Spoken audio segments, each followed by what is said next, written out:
सुप्रभात विद्यार्थियों। आप सबका बीए प्रथम वर्ष संस्कृत की कक्षा में पुनः स्वागत है। हम संज्ञा प्रकरण पढ़ रहे थे। आज हम ओत सूत्र पढ़ रहे हैं। ओत सूत्र का वृत्ति है ओदंतो निपातः प्रगृह्य स्यात् और उदाहरण है अहो ईशा। ओत सूत्र का अर्थ है ओकार अंत वाला निपात प्रगृह्य संज्ञक हो। अहो ईशा उदाहरण है अहो ईशा। अहो ईशा का अर्थ है अहो ये स्वामी है। यहाँ पर अहो अद्रव्यवाची होने से चादयो असत्वे इस सूत्र के द्वारा अहो निपात संज्ञक है। इसकी इस सूत्र से निपात चादयो असत्वे सूत्र से निपात संज्ञा हो गई। उसके पश्चात ओ सूत्र के द्वारा ओकार अंत वाला निपात होने के कारण यह प्रगृह्य संज्ञक हो गया। ओ सूत्र से इसकी प्रगृह्य संज्ञा हो गई। प्रगृह्य संज्ञा होने के कारण प्लोत प्रगृह्य अचि नित्यम इस सूत्र के द्वारा यहाँ प्रकृति भाव रहेगा और जो एचो अयवायावह सूत्र से अवादेश प्राप्त था, क्योंकि ओ के बाद ई है इसलिए एचो अयवायावह सूत्र से अवादेश जो प्राप्त था वह आदेश नहीं होगा। प्लुत प्रगृह्य अचि नित्यम सूत्र से यहाँ पे प्रकृति भाव रहेगा और अहो ईशा यह रूप सिद्ध होगा। अब आगे का हम सूत्र पढ़ रहे हैं वह है संबुद्धौ शाकल्यस्य तावनाशे। इसकी वृत्ति है संबुद्धि निमित्तक ओकारो वा प्रगृह्यो अवैदिक इतौ परे। उदाहरण है विष्णु इति विष्ण इति विष्णवीति। ये तीन उदाहरण हुए हैं। इस सूत्र का अर्थ है संबुद्धि निमित्तक ओकार अवैदिक अर्थात वेद में न पाए जाने वाले इति शब्द के परे होने पर विकल्प करके प्रगृह्य संज्ञक होता है। अनाशे अर्थात वेद में न पाए जाने वाले इति शब्द के परे होने पर संबुद्धौ संबुद्धि को निमित्त मानकर पैदा हुआ ओत अर्थात ओकार प्रगृह्य संज्ञक होता है। शाकल्य के मत में, अन्य आचार्यों के मत में प्रगृह्य संज्ञा नहीं होती, इसलिए विकल्प से प्रगृह्य संज्ञा होगी। उदाहरण है विष्णु इति। विष्णु यह शब्द कैसे बना? विष्णु शब्द से परे संबुद्धि अर्थात संबोधन एक वचन में एक वचनम संबुद्धि से संबुद्धि संज्ञा हो गई और संबुद्धि करने पर ह्रस्वस्य गुणः सूत्र से संबुद्धि को निमित्त मानकर गुण हो जाता है। विष्णु को गुण होने पर विष्णु रूप बनता है। आगे स यानी सु जो प्रत्यय है उसका स शेष रहता है। अब इंग ह्रस्वा संबुद्धि सूत्र से सकार का लोप हो जाता है और विष्णु पद सिद्ध होता है। विष्णु के आगे इति है। इति पद लगाने से एचो अयवायावह सूत्र के द्वारा विष्णु का जो ओकार है ओकार को अव आदेश प्राप्त होता था, किंतु यहाँ इस सूत्र के द्वारा प्रगृह्य संज्ञा होने से प्लोत प्रगृह्य अचि नित्यम सूत्र के द्वारा प्रकृति भाव यहाँ कारण प्रकृति संज्ञा होने से प्रकृति भाव से कारण नहीं होता। अन्य आचार्यों के मत से प्रकृति संज्ञा न होने से अव आदेश हो जाता है और अव आदेश होने पर विष्णव इति बना।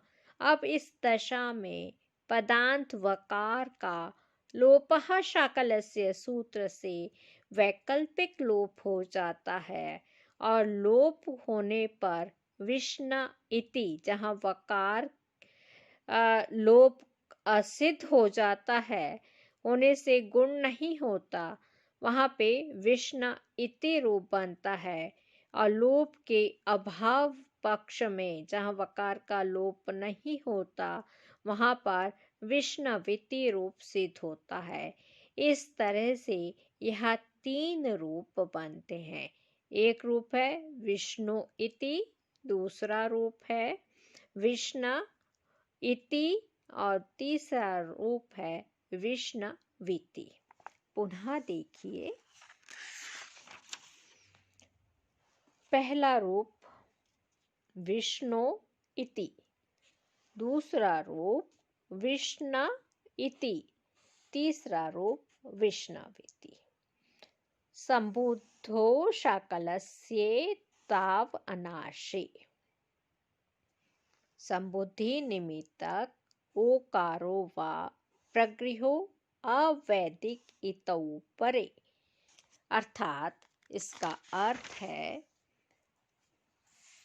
संबुद्धि निमित्तक ओकार अर्थात अनाश का अर्थ अवैदिक अर्थात वेद में न पाए जाने वाले इति शब्द के परे होने पर विकल्प से प्रगृह्य संज्ञक होता है। यहाँ पे प्रगृह्य संज्ञा विकल्प से हुई है। अब इसका उदाहरण देखिए, विष्णु इति। विष्णु शब्द कैसे बना? विष्णु शब्द से परे संबुद्धि यानी संबोधन के एक वचन को संबुद्धि कहते हैं, क्योंकि सूत्र है एक वचनम संबुद्धि। इस सूत्र के द्वारा संबुद्धि को निमित्त, संबुद्धि संज्ञा हो गई और संबुद्धि को निमित्त मानकर एंग ह्रस्वा संबुद्धे सूत्र से क्या हुआ? विष्णु के आगे स जो था उस स का लोप हो जाता है और विष्णु पद सिद्ध हो जाता है। जब विष्णु पद सिद्ध हो जाता है और विष्णु के आगे इति पद लाने से एचो अयवायवः सूत्र के द्वारा ओकार को अव आदेश प्राप्त होता था, जो कि इस सूत्र से प्रगृह्य संज्ञा होने से प्रकृति भाव के कारण नहीं होता। प्रकृति भाव के कारण गुण नहीं होता।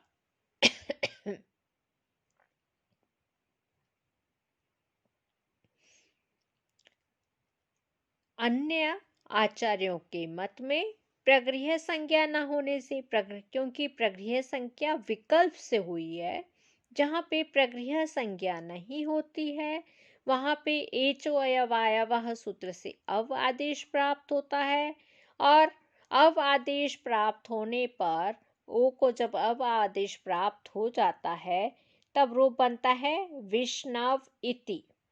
विष्णव इति इस दशा में पद के अंत में वकार का लोपः शाकलस्य सूत्र से लोप हो जाता है।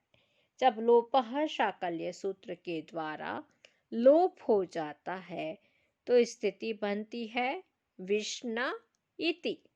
विष्णु इति और वकार लोप के असिद्ध होने पर गुण नहीं होता। लोप, क्योंकि लोपः शाकल्य सूत्र से वैकल्पिक लोप प्राप्त था। लोप पक्ष में तो विष्णु इति यह रूप हो गया और लोभ के अभाव पक्ष में जहाँ पे वका लोप नहीं हुआ है वहां पर विष्णवेति यह रूप सिद्ध होता है। अब सूत्र है मया ऊयो वो वा। इसकी वृत्ति है मयः परस्य ऊयो वो वा स्यात् अचि। उदाहरण है किम उक्तम किम उक्तम। अर्थ देखिए, मया प्रत्याहार से परे ऊया निपात को विकल्प करके व आदेश होता है अच परे होने पर। उदाहरण है किम उ उक्तम, क्या कहा। यहाँ पे ऊया के एक अच रूप निपात होने से निपात एकाजनांगः सूत्र प्राप्त होता है और इसका बाद करके मया उयो वो वहा इस सूत्र से वैकल्पिक वकार हो जाता है। जहाँ वकार आदेश होता है वहां पे किम वुक्तम प्रयोग सिद्ध हो जाता है और जहाँ वकार आदेश का अभाव होता है और उसमें प्रगृह्य संज्ञा होकर प्रकृति भाव होने के कारण प्रोत प्रगृह्य अचिनित्यम इस सूत्र से प्रकृति भाव के कारण क्या होता है, सवर्ण दीर्घ नहीं होता। किम उ उक्तम इस प्रकार दो रूप सिद्ध होते हैं, किमुक्तम और किमु उक्तम, ये दो रूप सिद्ध होते हैं। ये यहाँ पे दोनों ही रूप दिए गए हैं, किमुक्तम और किमुक्तम, ये दो रूप सिद्ध होते हैं। आज हम यहीं पर समाप्त करते हैं, कल पुनः मिलेंगे। सर्वे भवन्तु सुखिनः, सर्वे सन्तु निरामया, सर्वे भद्राणि पश्यन्तु, मा कश्चित् दुःखभाग् भवेत्।